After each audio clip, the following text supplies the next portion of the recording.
Munetaka Murakami, Miguel Vargas, Colson Montgomery, and the rest of the 2026 White Sox roster. Where do they fall on a tier list? In this video, we will examine where every single player on the White Sox 20-man roster falls on a tier list. Let's get started.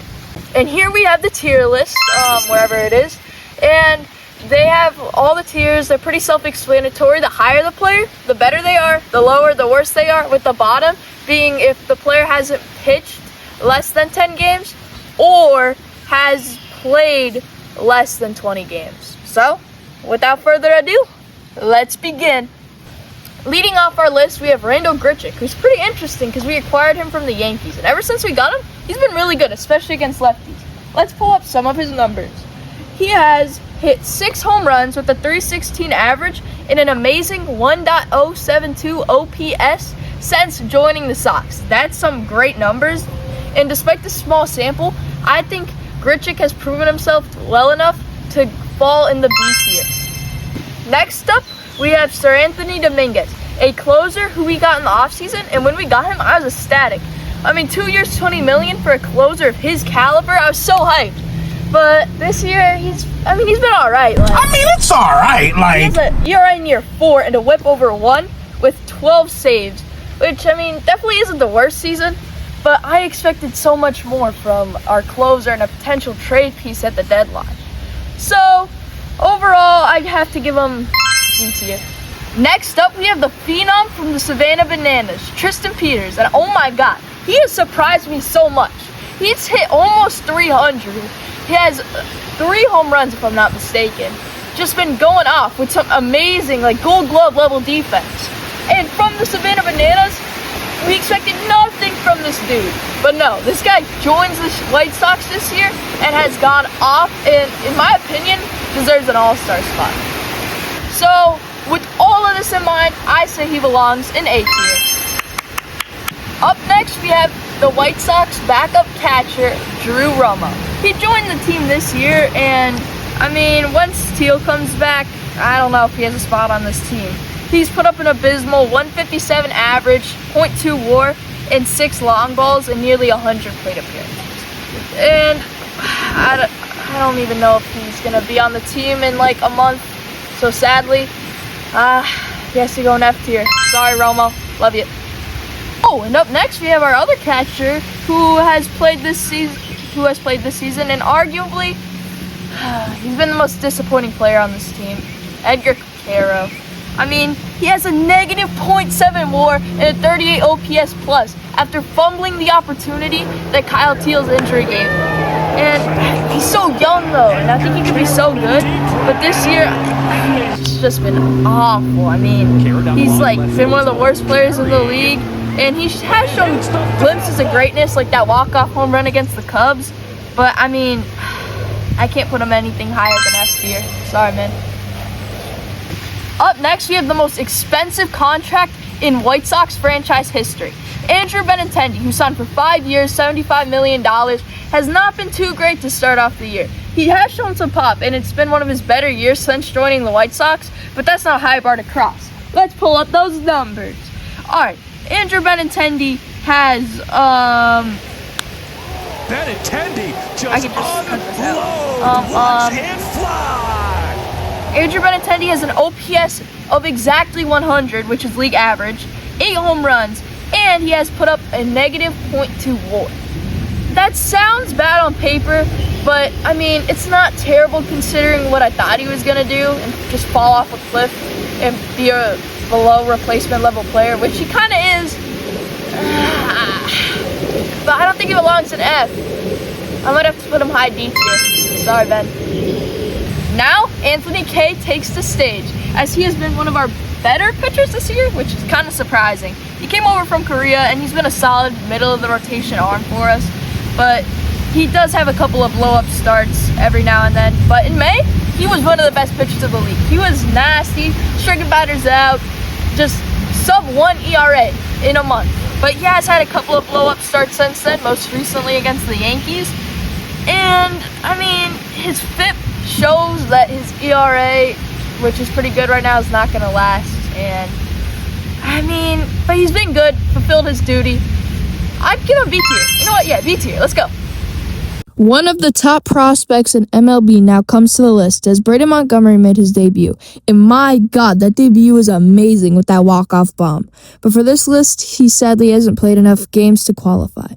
But I like what I have seen thus far. But I would like to see more walks and less strikeouts. So, due to how this list works, he goes to the not played enough tier.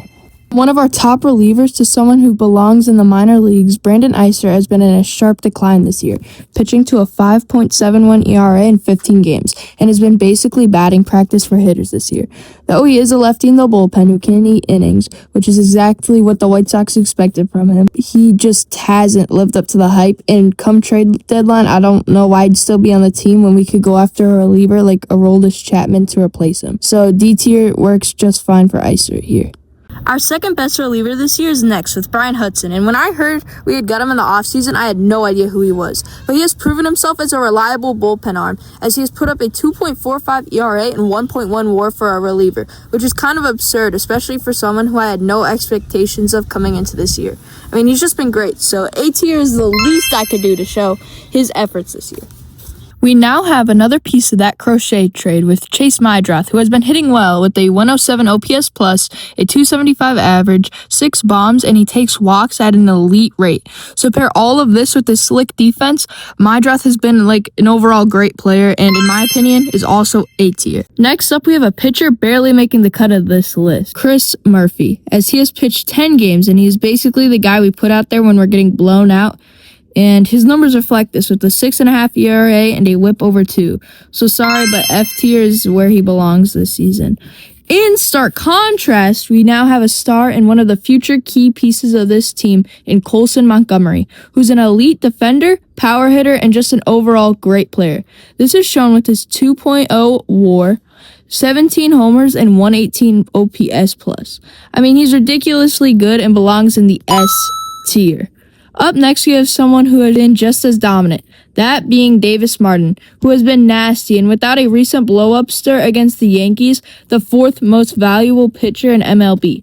And even with that blow-up, he has still been the most valuable player on this team.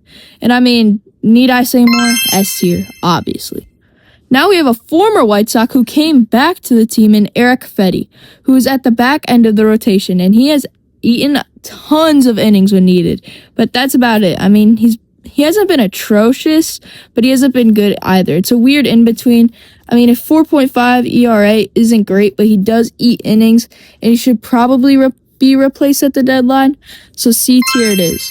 And Fedde and Dominguez don't belong on the C tier. Dominguez is getting moved up to B tier. Another player who barely qualified for this list is Everson Pereira, who has played exactly 20 games, and he hasn't been all too bad. He has a 101 OPS plus, slightly above league average, and has been decent on defense. But with no real playing time, he belongs in the C tier. And oh boy, here we go again, with another all-star caliber player.